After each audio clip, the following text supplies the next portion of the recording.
मीठा मीठा गप गप और तीता तीता थू थू, ये भाजपा का नीति रहा है। भाजपा के लिए राम कोई मुद्दा नहीं है। भाजपा के लिए राम असल में वोट का मुद्दा है, हिंदू मुस्लिम पोलराइजेशन का मुद्दा है। जीतनराम मांझी जी ने इस तरीके का बयान दिया है, तो अब भाजपा को तय करना है कि उनको राम चाहिए या जीतनराम चाहिए। नीतीश कुमार जी को, आरएसएस से भाजपा को हम चुनौती देते हैं कि यदि राम के मानने वाले लोग हैं तो जीतनराम मांझी को मंत्रिमंडल से बर्खास्त करें। जीतनराम मांझी जी ने जो बात कही है, वो ललई सिंह यादव जी ने जो बात इलाहाबाद कोर्ट में कही थी, उसी बात को उन्होंने दोहराने का काम किया है। जीतनराम मांझी जी बहुजनों को एकत्र करते हैं, तो बहुजन एजेंडा देश के सामने है, जातीय जनगणना देश के सामने है, SC ST जो पोस्ट मैट्रिक छात्रवृत्ति बंद हुआ है वो देश के सामने में है, आरक्षण खत्म हो रहा वो देश के सामने में है। इन तमाम सवालों पर जीतनराम मांझी जी को खुल करके अब सड़क पे आना चाहिए। जीतनराम मांझी जी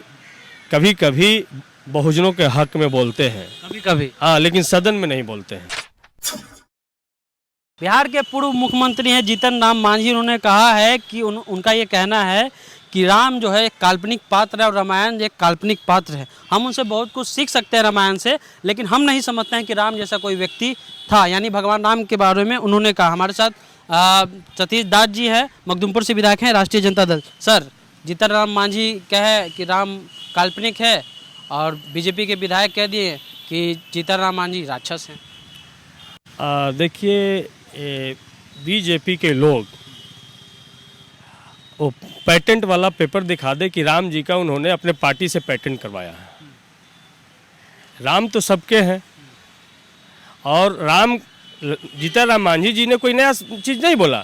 जो बरसों से इस देश में पेरियार बोल रहे थे, जो डॉक्टर अम्बेडकर बोल रहे थे, जो भगत सिंह ने कहा, जो ललई सिंह यादव जी ने इलाहाबाद कोर्ट में जो कहा, इलाहाबाद कोर्ट ने भी उस बात को एक्सेप्ट किया, उसी बात को जीतनराम मांझी जी बोल रहे हैं। लेकिन भाजपा के लिए राम कोई मुद्दा नहीं है। भाजपा के लिए राम असल में वोट का मुद्दा है, हिंदू मुस्लिम पोलराइजेशन का मुद्दा है।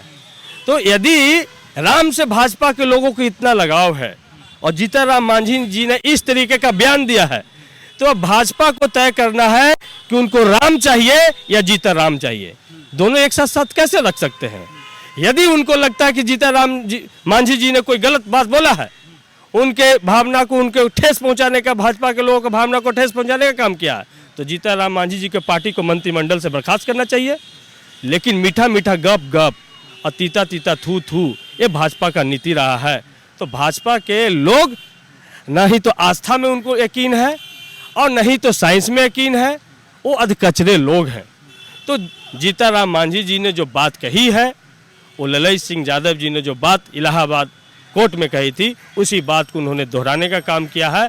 अब हम स्पष्ट रूप से नीतीश कुमार जी को, आरएसएस से भाजपा को हम चुनौती देते हैं कि यदि राम के मानने वाले लोग हैं तो जीतनराम मांझी को मंत्रिमंडल से बर्खास्त करें। ठीक है सर, आप अभी तेजस्वी जी कह रहे थे कि 90% लोगों को जो है इकट्ठा करना है, और जीतनराम मांझी कल कह रहे थे कि 85-90% लोगों को इकट्ठा करना है। तो दोनों एक ही बात कर रहे हैं, लेकिन दोनों पार्टी अलग अलग है।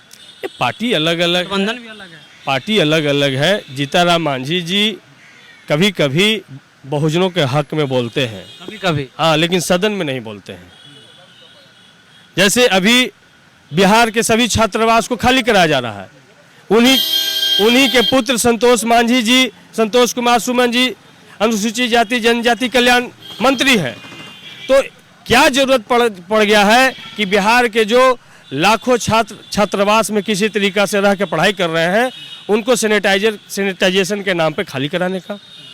जब कोरोना काल चल रहा था तब दलित छात्रावासों को सैनिटाइजेशन नहीं कराया गया। जब कोरोना ख़त्म हो गया, हमने घोषणा कर दिया कि कोरोना अब न्यूनतम दर पे हो गया है, कोरोना पे हम विजय मैक्सिमम लोगों को जब वैक्सीन दे दिए हैं, तो ऐसा कौन सा समय आ गया कि उनको सैनिटाइज करना है? तो साफ साफ है कि जीतनराम मांझी जी सड़क पे कुछ बोलते हैं और सदन में कुछ बोलते हैं। तो हम यही कि हमारे क्या सलाह देना चाहेंगे? इसे तो हम बड़े वरिष्ठ नेता हैं, हम उनको क्या सलाह देंगे? और यदि बहुजनों को एकत्र करते हैं तो बहुजन एजेंडा देश के सामने है, जातीय जनगणना देश के सामने है, जातीय जनगणना देश के सामने में है, SC ST जो पोस्ट मैट्रिक छात्रवृत्ति बंद हुआ है वो देश के सामने में है, आरक्षण खत्म हो रहा वो देश के सामने में है। इन तमाम सवालों पर जीतन मांझी जी को खुल करके अब सड़क पे आना चाहिए। सतीश दास हैं, मखदूमपुर से विधायक हैं। वीडियो आपको कैसा लगा? यूट्यूब चैनल को सब्सक्राइब कर लीजिए, फेसबुक पेज को लाइक कर लीजिए। चलते हैं, जय हिंद, जय भारत।